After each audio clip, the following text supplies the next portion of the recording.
deciding if I want to continue with Esther or the Wisdom of Solomon.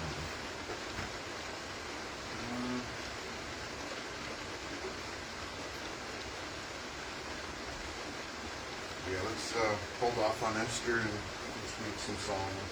Wisdom of Solomon. Last time we left off on chapter 2.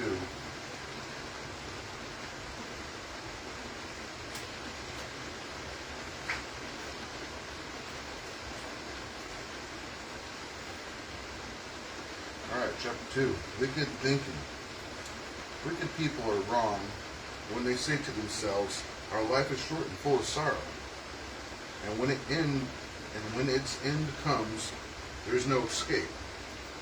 No one has ever been known to come back from the world of the dead.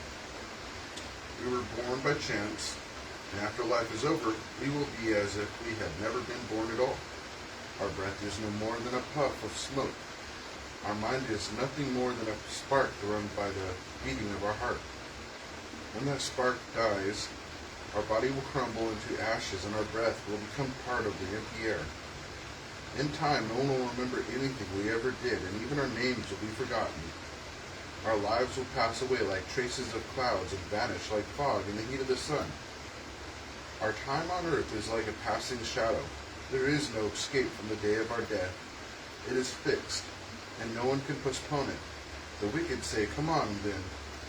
Let's enjoy the good things of life, and live in this world the way we did when we were young and free of care. Let's drink the most expensive wines and use the finest perfumes. Let's not miss a single flower in the springtime. Before the roses wither, let's pick them and wear them in our hair. Let's all join in and leave signs everywhere of our carefree revelry. Life owes us that much. We'll oppress the poor, even if they are righteous. We'll show no respect for widows or old people. We'll call ourselves right if we are strong enough to get what we want. No one ever got anywhere by being weak. Righteous people are nothing but a nuisance. So let's look for chances to get rid of them. They are against what we do. They accuse us of breaking the law of Moses and violating the traditions of our ancestors. They claim to know God. They claim to call themselves the Lord's children. We can't stand in the sight of people like that. What they are contradicts our whole way of thinking. They are not like other people. They have strange ways. They think that our moral standards are so corrupt that everything we do should be avoided. They boast of having God for their Father and believe that when all is said and done, only the righteous will be happy. But we'll see if that's true. Let's see what will happen when it's time for them to die. If the righteous really are God's children, God will save them from their enemies. So let's put them to the test. We'll be cruel to them and torment them. Then we'll find out how calm and reasonable they are. We'll find out just how much they can stand. We'll condemn them to a shameful death. After all, they say that God will protect them.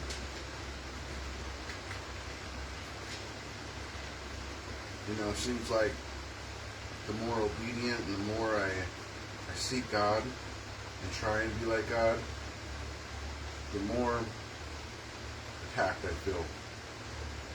The more I feel like people that say they're family and friends leave me. So that's how I know I must be on the right path. That is how evil people think, but they are wrong. They are blinded by their own wickedness. They have never known God's secrets, and never hoped for the rewards of a holy and blameless life. When God created us, He did not intend for us to die. He made us like Himself. It was the devil's jealousy that brought death into the world. And those who belong to the devil are the ones who will die. The destiny of the righteous, chapter 3. But righteous people are protected by God and will never suffer torment. It is a foolish mistake to think that righteous people die and that their death is a terrible evil. They leave us, but it is not a disaster. In fact, the righteous are at peace. It might appear that they have suffered punishment, but they have the confident hope of immortality. Their sufferings were minor compared with the blessings they will receive. God has tested them like gold in a furnace and found them worthy to be with him.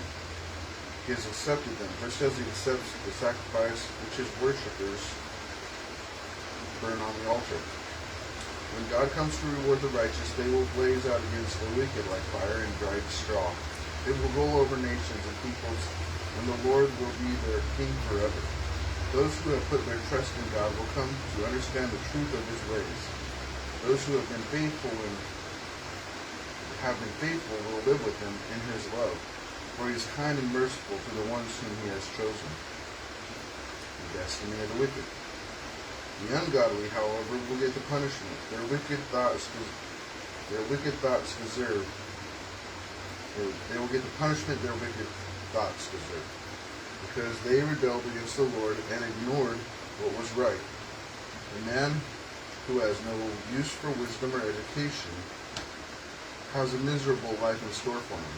He has nothing to hope for. His labors are useless, and he will never accomplish anything worthwhile. The woman he marries will turn out to be irresponsible, and his children will go wrong. All his descendants will be under a curse.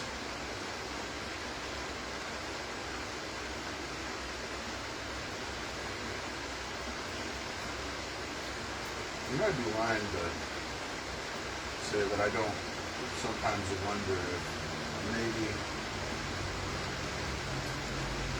I'm under a curse or something from my past ancestors.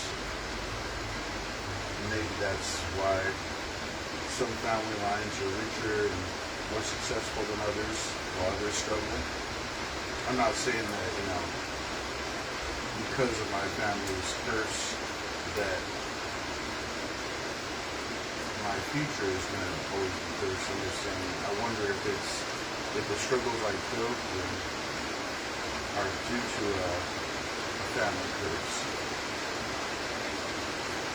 I don't know. It's one of the thoughts that I had in my head I'd share. Seeing if anyone else thinks the same or has that kind of thought. But maybe it was because of our ancestors' sins as to why we are, or why we live and struggle, or we live and struggle. And that could be anything, like viruses and flus, could be from our ancestors' sins that was the cause for why we have so much sickness today.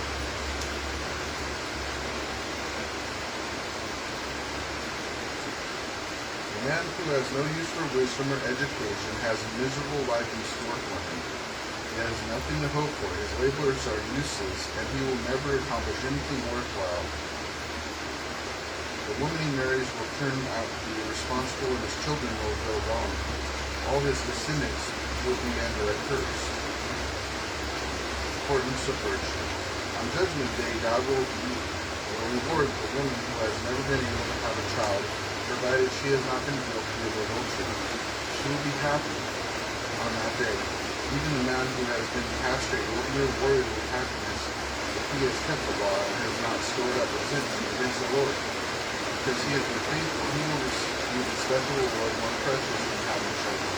A place in the Lord's heavenly temple. Honest deeds are like a tree that bears marvelous fruit. And I hope you guys can hear me. The rain in the background is pretty loud. But children born of adultery or a forbidden union will die an early death. Yet even if they do live a long time, they will never amount to anything. They will not be respected in their old age.